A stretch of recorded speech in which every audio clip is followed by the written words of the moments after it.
আসসালামু আলাইকুম প্রিয় বন্ধুরা। সরকারের যেই নির্ধারিত সময়ে ব্যবসায়ীদের কিংবা অফিস আদালতের যেভাবে নিয়মকানুন মেনে চলার কথা সেই অনুযায়ী আজকে সম্ভবত দ্বিতীয় অথবা তৃতীয় দিন আমি এখন আছি নারায়ণগঞ্জের রূপগঞ্জে কাঞ্চন পৌরসভায়।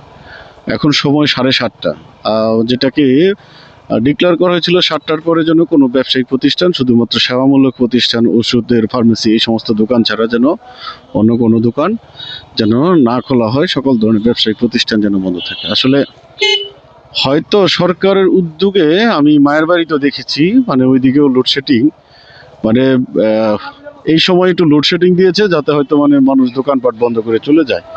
কিন্তু যারা মানে ব্যবসায়ী, মানে আপনি দেখতেই পাচ্ছেন দুপাশে যেই দোকানগুলো আছে, একটা দোকানও কেউ বন্ধ করেনি। আসলে কেউ সরকারের নির্দেশনা মানছেই না। তো এই আমি বাজারটা ঘুরিয়ে ঘুরিয়ে আপনাদেরকে দেখাবো। তো এমন পরিস্থিতি মনে হইতেছে এই সময় মানুষ আরো ঘুরতে এসছে। বাজারে এমন রমরমা অবস্থা, এরকম অবস্থা থাকলে তো এই সরকার যে নির্দেশনা দিছে এগুলো তো আসলে কোনো ব্যবসায়ী মানবে না। কারণ ব্যবসায়ীদের কাস্টমার দেখলে আসলে দোকান কাস্টমার সামনে দাঁড়াই থাকবে, দোকানে ঢুকতে দিবে না, মানে বিক্রি করবে না, এরকমও নাই। আইপিএস আছে, কারো কাছে জেনারেটর আছে, কিংবা চার্জিং যে লাইটগুলো আছে সেগুলো দিয়ে তার মানে কারেন্ট থাকা অবস্থায় যে লোড করিয়েছে সেগুলো এখন শেষ করছে। যতক্ষণ পর্যন্ত লোডশেডিং থাকবে ততক্ষণ পর্যন্ত তারা এটা দিয়ে করবে, আবার পরবর্তীতে কারেন্ট চলে আসলে তারা আইপিএস লোড করবে কিংবা জেনারেটর লোড করবে, তেল দিয়ে চালাইবে। তো বিষয়টা হলো এইভাবে সমাধান আসলে বাংলাদেশের মানুষকে দেওয়া যাবে না। সমাধানটা দিতে গেলে কি করতে হবে?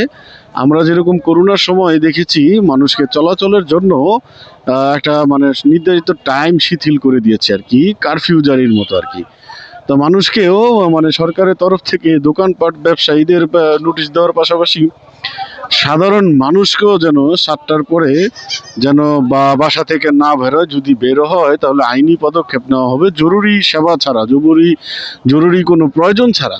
জরুরি প্রয়োজন যদি প্রমাণ করতে পারে তাহলে তাকে মানে যেন এর আওতায় না রাখে, শাস্তির আওতায়। আর যারা এইভাবে মানে সরকার নির্ধারণ করে কেন এই ধরনের কাছে থেকে কাজ করতে উদ্যোগ নিয়েছে কেন?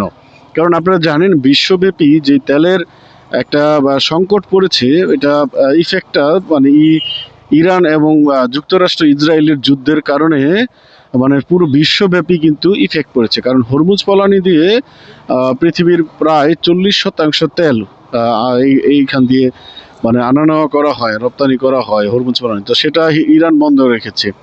তো যার কারণে কিন্তু আপনারা দেখতেই পাচ্ছেন বাংলাদেশে এর একটা ইফেক্ট পড়েছে।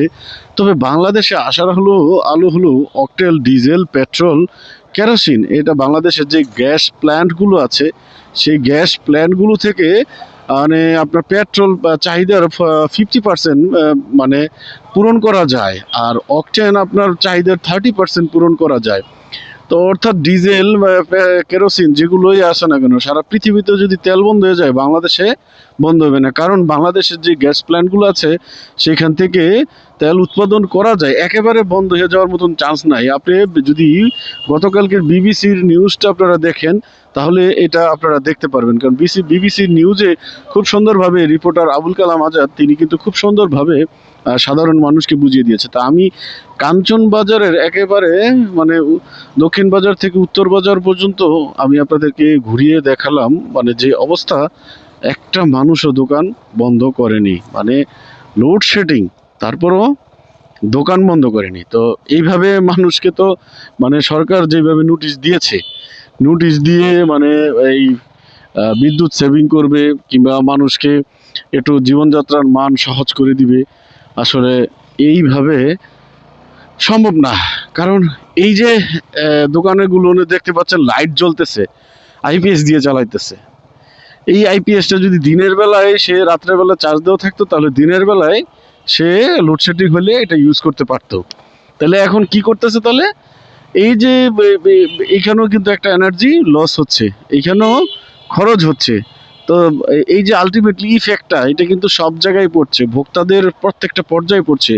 তো আমি বলবো বাংলাদেশের যারা প্রশাসনে আছেন তারা মানে একটু নোটিশটা আবারও সুন্দর করে পূর্ণ বিবেচনা করে আবারও যেন করা হয় যে জরুরিমূলক প্রতিষ্ঠান ছাড়া মানে সাধারণ যেই সমস্ত প্রতিষ্ঠানগুলো আছে সেগুলো মানে 7টার মধ্যে বন্ধ করে দিতেই হবে বাধ্যতামূলক, প্লাস হচ্ছে মানে মানুষেরও চলাফেরা শিথিল করে দিতে হবে।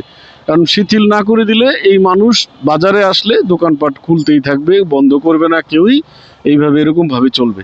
তা আমি আজকের ভিডিওটা আমি আপনাদেরকে কাঞ্চন বাজারের পরিস্থিতিটা দেখালাম ঘুরিয়ে ঘুরিয়ে।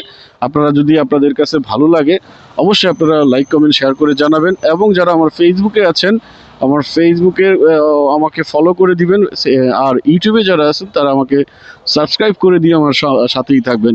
আর পরবর্তী ভিডিও পাওয়ার জন্য অবশ্যই ইউটিউবের বেল আইকন বাটনটি প্রেস করে রাখবেন। ধন্যবাদ সবাইকে, টাটা, বাই বাই, আসসালামু আলাইকুম।